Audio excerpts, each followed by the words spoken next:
Hi everyone, this is Shannon from theirishscrapper.com, and today we have another Christmas card for you using our Holly Jolly greetings and our Christmas greeting Thinlits. And this is the card that we're going to create. So let's go ahead and show you how I did this. I love these sets together. If this is on your wish list, I would get it. You'll be well satisfied, and it can definitely help you create all of your holiday projects. It's just beautiful with the different fonts, and the Thinlits go with everything. So I just love it. I'm really enjoying using it.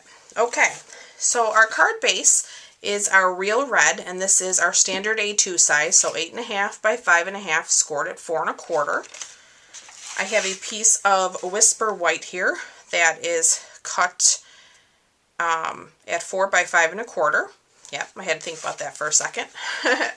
And we are going to emboss this using our Softly Falling embossing folder. So let me grab my Big Shot and my platform. Here is my Softly Falling. So I am going to lay this in here. I want some of the heavy pattern as well as the lighter pattern. So we're going to get that in. Let me put my cutting pad under there, okay, or clear plate, and then one on top for my sandwich. Okay. Alright, so that gives us our white, and since I have the Big Shot out, we're going to go ahead and do our Thinlit. So let me, here I have my magnetic platform as well as my precision base plate. Love that thing. I have a piece of red glimmer here that is, I want to say about 2 inches. Let me, actually about 1 3/4 inches wide, I guess. Just enough to fit your jolly sentiment. So let's lay that there.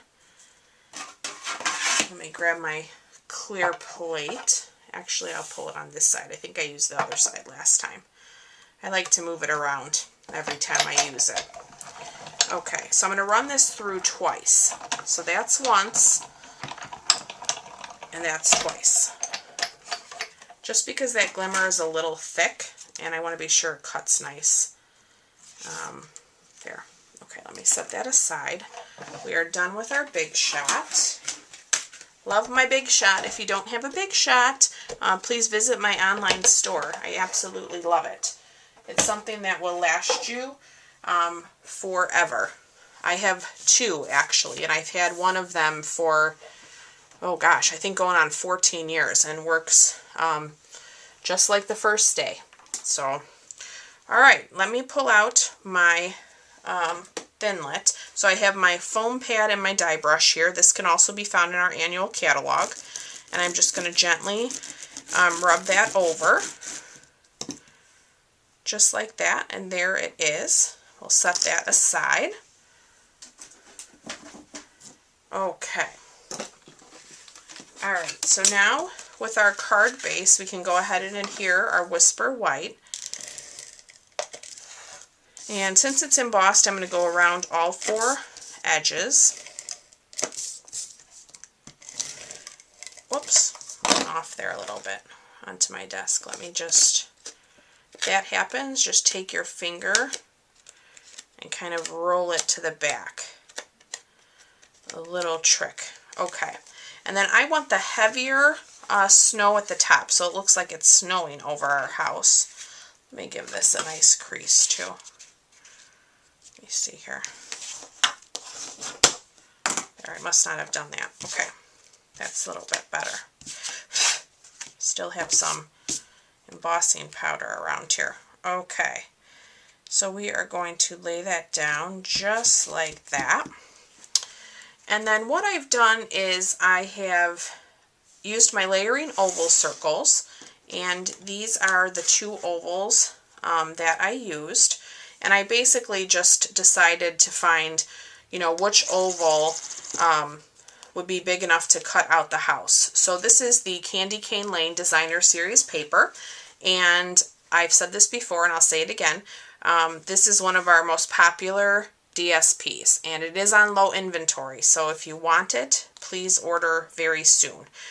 So I found the oval that fit that, and I cut that, and then I figured, you know, which one was a little bit bigger to give me a nice red border.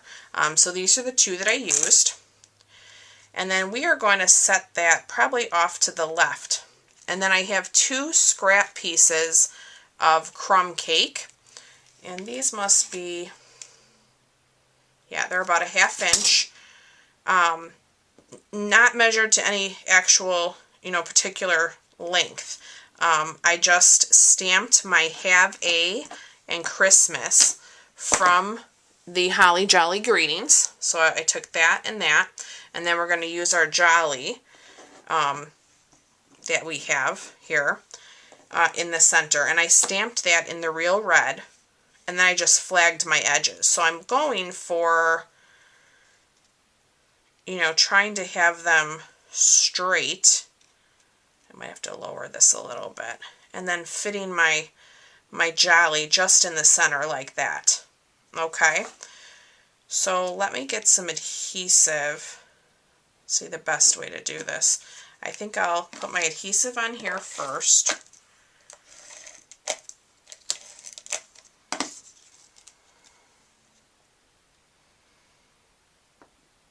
And I'll lay that over my Have A.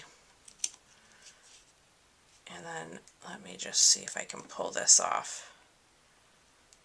Might want that down a little bit more. And I'll try to get that in my fast fuse as well.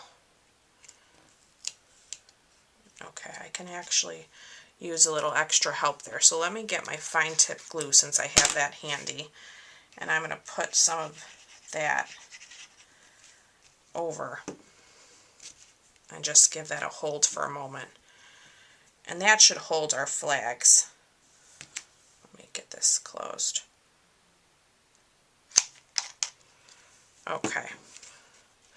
And then you know you want to be able to tweak them. I mean, you can do a little bit more bending. I think I'm going to pull my edges up a little bit like that, just to give the card a little bit more dimension. And then we'll use the fine tip glue on our Jolly as well.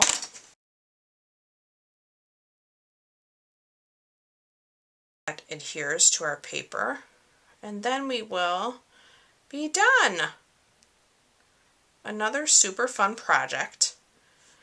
I've absolutely loved creating all of these holiday projects for you guys. I hope you've gotten lots of ideas for your own holiday cards.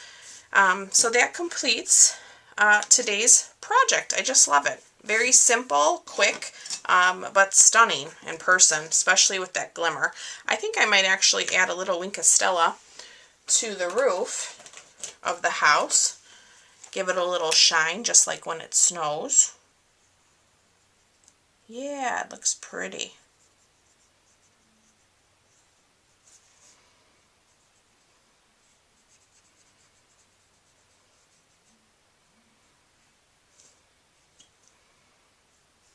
Oh, super cute. Look at that, guys. Let me see if I can get it up close enough. I hope you can see that. All right, bye-bye.